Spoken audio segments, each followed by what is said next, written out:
landing really early. That's Edwards. One of the Edwards' best punches is that straight right hand.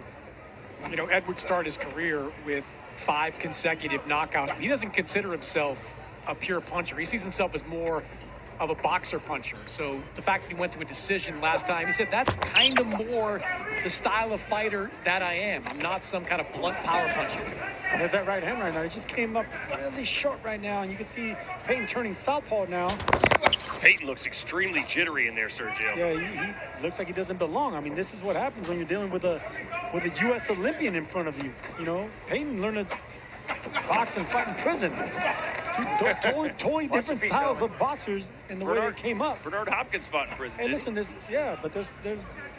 limits to what you can learn. You know, Bernard Hopkins is a great natural fighter. And Payton has been exclusively a club fighter in the Louisiana boxing scene. So this is not only a big step up in competition, it's a big step up in stage as well. How about that picture of Chris Mannix there on the end? You've lost so much weight since then. Can we get a new picture of you? You know, somebody, Kevin Moore at DAZN asked me for one. I didn't have one on hand. Well, you either got to get a new picture or start putting on weight. Nice touch to the body there by Edwards. Gripping. I don't want Gareth Payton, rather. I don't want to say running scared here, Sergio, but man, he is reacting to anything and everything Edwards does. Yeah, because it's not comfortable dealing with the pressure and just how polished Edwards is. And that's what happens when you're dealing with fighters that know how to slowly apply pressure on you, even though they're not doing much. Those little foot feints, a little angle he's getting to the right.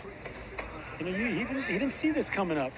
You know, for a man that only had 36 amateur fights, yes, he had a lot of knockouts in Payton, but they weren't against national or international competition like Edwards had. You know, I've been impressed every time we talk to Joshua Edwards. One thing he told us this week is that he's learning more about the conditioning side of boxing. He said in this camp, he learned the importance of sleep. Usually during the day, he winds up taking multiple naps, 2 or 3 hours per day. For this camp, he's focused on only taking 1 nap, sleeping for about an hour, and then making sure he gets a full night's sleep. Yeah, that's where recovery happens. You know, when you let your body rest, you let your mind rest, forget about everything. Just go.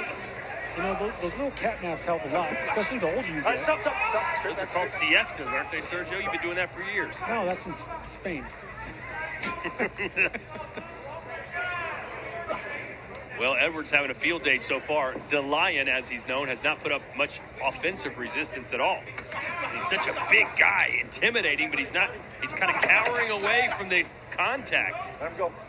Straight back, guys. Hey, listen for the bell. To everybody here, he's not really doing nothing offensively, but if he can get that jab going, you know, get some kind of rhythm and be loose in there. I get zoned out. I can't hear the crowd at all. I don't even hear my coach's voice. I get so hyper-focused. They're yelling stuff to me, and in the corner, I'm like, I didn't hear what you were saying. Is that how you were, Sergio? No, you can actually, you know, when you're coming up, there's not that many people in the audience. You know, you're not the main event yet. So yes, you get to hear. It's a lot quieter, you know. But once you start getting in the 10 and 12 rounders and more people, more fans, yes, then you got to be zoned in. And you don't hear it. Yeah, that right hand from Edwards seemed to wobble Payton a little bit. Kind of blinked his eyes twice as he backed up. Let him go. Stop. Straight back. Go. So Gareth Payton trying to play defense like Gary Payton in there, Chris. Stop that. NBA reference for you. Appreciate the glove. Oh, yeah. I remember him. Did you hang out with him, too? Nah, I never hung out with him. Oh, check goes DeLion. Didn't seem like there was much behind it, but don't tell Gary Payton that. 6, 7. It was a right 45-degree type punch. Nicely. Beautiful shot. Yeah, and I'll tell you, when we go back and look at the film, a few seconds earlier, there was a right hand that landed on Gareth Payton that seemed to